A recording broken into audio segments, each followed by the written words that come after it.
Right, okay, yep. Yeah, so if anybody's interested, and so I think what I'll do is I'll keep the Lino equipment here for another week, so if anybody wants to use this, this will be here.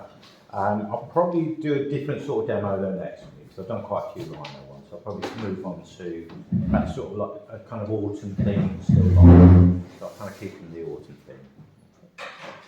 So, I've been trying to move this on a little bit, so I've actually got my, I redesigned it. I decided to have a go at drawing actually on black paper, because I thought it might be a little bit more like the look of it. Was it easier? I think it might have been a little bit, I'm not sure, because I was thinking like each of the drawn lines, the bits that cuts away, and you're kind of left with the design. That's the idea anyway. Because I started that was the sort of thing I started with. I actually started another sketchbook, and I'm not sure where it's gone, but that's the sort of design I wanted. But I wasn't quite sure how to translate that into the cut marks. So I did that, and then, so that was really yesterday. Last night I cut it all out that far. I've done one print this morning, and it's not too bad. I might do a little bit more cutting around here, just to make that sun shape a little bit bigger, and just differentiate it a little bit more from the plants. And then what I've done is I've made up this board just for registering. So all it is a bit of old mount board, and then cut some strips. So the idea is that the outer one is where the paper will go, so hopefully about A4 size, and then this one should fit that bit, and then I should then have sort of nicely equally spaced. One thing you can think about, this sort of applies to anything like a watercolour or drawing, is if you've got a sheet like this, quite often it's nicer to have a little bit more space in the bottom. You may be aware of that, but I think it looks more visually appealing. Sometimes if you have even spaces all the way around, it can feel like it's sinking a little bit. So, I don't know, you might be aware of that. So that's as far as I've got. Just rolling this up. So the way I go about this is ideally have a sort of clean space for inking up and a space for printing, so that it's you're keeping this clean. Have a bit of newspaper or scrap paper there if you want it. So we rolled some of this out this morning, and it's best not to over ink it, not to make it too thick. So this may have a tiny bit of ink left from this morning, but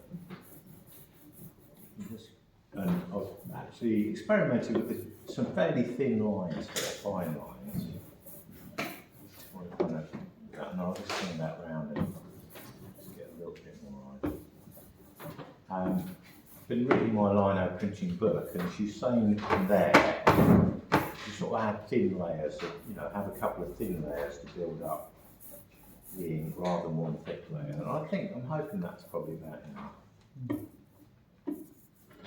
I find once you spread the ink out, it's best to just pick a bit up and then just take it across like that, and maybe go that way, and just kind of lift it at the end. And that way you've got an even coating, so you get that little sort of sticky sound. I think there is quite an art to it though, and it's very easy to just sort of flood it or have it uneven, so just really take your time. Especially if you've only got small indentations on it. Yeah, that's right. Yeah, with these fine cuts, it's going to be easy to sort of flood those. Right, so I'll pop that in there. Just about fits. And then cut some paper, not terribly long. It's probably a good idea to have a bit of rag or something to wipe your fingers on. It's very easy to pick up things that are in. So having a bit of a damp cloth is probably a good idea. I did have a bit of tissue this morning. So you're not getting ink all over your paper. And then I just line that in there, and that should hopefully. Yeah, it is. Hopefully, I'm slightly out of square, but I hope you get it nice and easy. So usually just pop that down with my hand, and then the back of the spoon, just give it a bit more pressure really.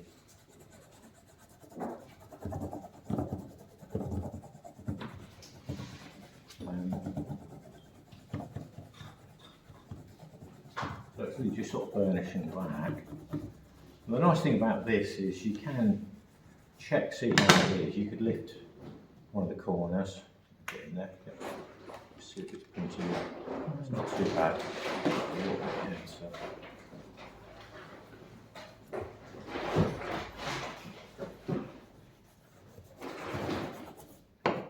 Hopefully that will. Yep, that's not bad, is it? Yeah, that's not too bad. A little bit out there, but not too bad at all. So that was. Every little thing you've talked out the detail. Yeah, it's come out. I don't think I filled any in particular. Maybe a tiny bit there, or maybe it just needs a bit more cutting. So with the first one, like the proof print, you can then think, well, I was thinking, yeah, maybe I'll cut a little bit more around here. Let's do a bit more around these, but I'm fairly happy with. I could even go through some of these so that, yeah, I think I probably would do that. Make some of those white lines a bit more continuous. But that was the one I find this morning's one. So that was the first one I printed. And you can see once you've got a bit more ink on the plane, you get much richer. So you'll find quite often that the first one doesn't print that way, but you get a little bit more ink on, and you'll get a richer look. Is it better to leave the ink on the lino, or should you clean it off between each one? No, if it's leave not it on. flooded. Yeah, if it's not flooded, just leave it on. Yeah, just leave it on. Yeah. If, at the end of the day, wash it off. Yeah. But yeah, just leave it on. You'll find that you'll get a nicer. Well, that's what I found. You get a richer. And what any bits that are missing? Some people quite like it a little bit uneven. But what you could do is just get a paintbrush, little paintbrush, and dot in any little bits that are missing. Or you could get the other colours from the greens and the reds and other colours from the tube and add to them. What's apart on here? I think if you wanted other colours, you're probably best putting them on before, and then. You could. Another thing you could do is have have two colours, maybe ink a colour here and ink another colour here, ink all in the middle. That might work quite nicely. Just use a couple of small rollers. So that's a way of varying the colours. Some people would.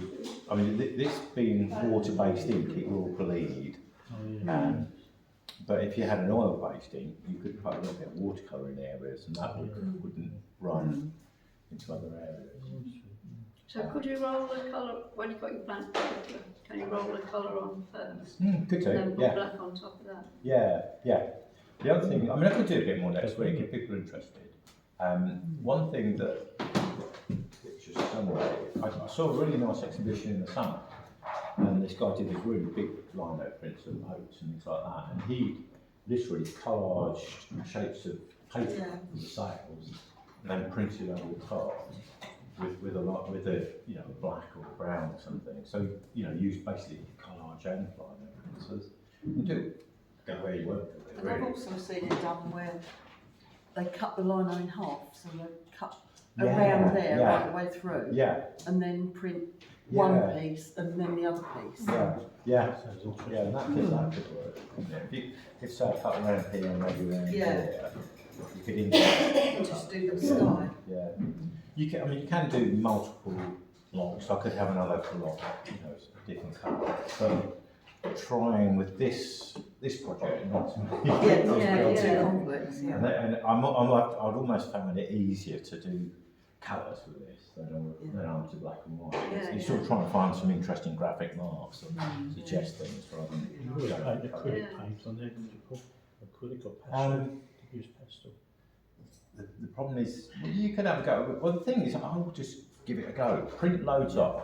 Print a few of these and just use them to experiment. Because that's the great thing, is you can experiment with them. You've got lots of them. You can try them out.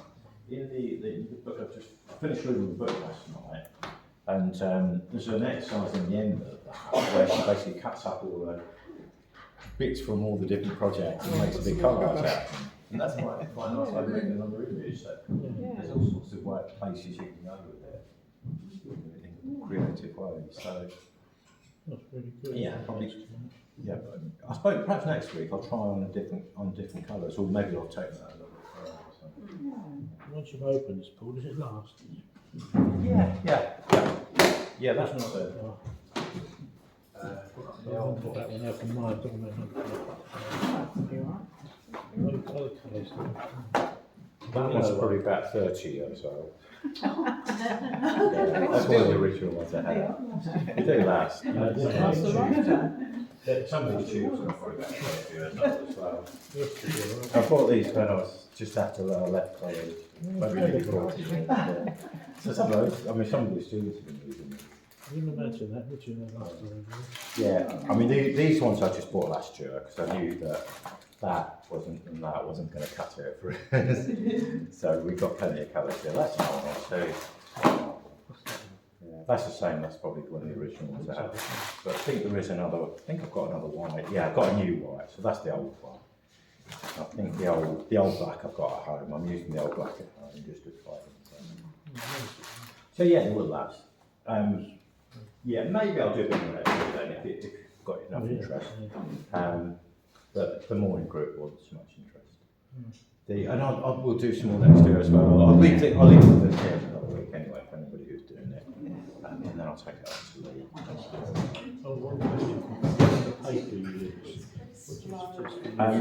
I wouldn't use anything you come by. This is just ordinary cartridge paper. You've got anything you've got really. Yeah. Watercolour paper and tag. Not. I wouldn't use watercolour because it's a bit textured, unless it's a very smooth one. Yeah, basically you don't want anything too textured because watercolour paper tends to be, well, it's a bit bobbly, so it will just pick up the bobble texture. Yeah, something a bit smooth, but something like if you've got a printer, printer paper or something like that, particularly a slightly thicker one. This is just the ordinary cartridge paper I've got, and I've just chopped it in half. So that seems to work quite nicely. We've also got some blank cards just under that bit of paper that Wendy brought in. So if anybody wants to try printing, making it into a little card, That's a good idea, isn't it? so that would. I'll try one of those. Yeah, I'd be nice to do that one there, couldn't I? Do a Just card. put on there nicely, wouldn't it? Yeah, so that would be quite. So these are what you bought last year. Yeah. But I that- bet they were just £1 in Were they? the reduced version. Yeah. So that would. They're not expensive anyway. That's probably- a pack of 30 of the brown craft Yeah. Oh yeah. for £3 in the works. Wow. Yeah, so that'd be quite. They're nice. Yeah. And then you could print your own Christmas cards or Christmas cards. I did not do it. Anything. Sorry? That's what I'm planning on Yeah, doing. print some Christmas cards. Yeah, that's the trouble. Yeah. Yeah. And Cheaper to that hand would, deliver. yeah, I might have to go on one of Yeah. those just to see. Yeah. I'll finish cutting the bits that are missing though first. Try and improve the print. But. Well, Yeah, so there's lots you can do with it. It's good and it's a nice thing to experiment with. And yeah, you could try some other colours. That'd be good to try. Perhaps do that next week. Try colours and colours and stuff like that. See how it I've looks. just really enjoyed the slow process of cutting. Yeah. It's very mindful. It is. Yeah. It's really nice, isn't it? Yeah. I just did that last night, and it was quite nice just sort of carving through that. And it is fairly easy to cut this stuff. Yeah, It's it's not cut. It's, that's almost a soft one, is it? yeah, and I always have to. I've got more of it there. If anybody needs any more, just got to be careful you don't slip. But very occasionally, I went slipped down Yeah, through some some lines. extra bits and things like that. So yeah, just take your time. Enjoy it. Right. Yeah, thank you very much.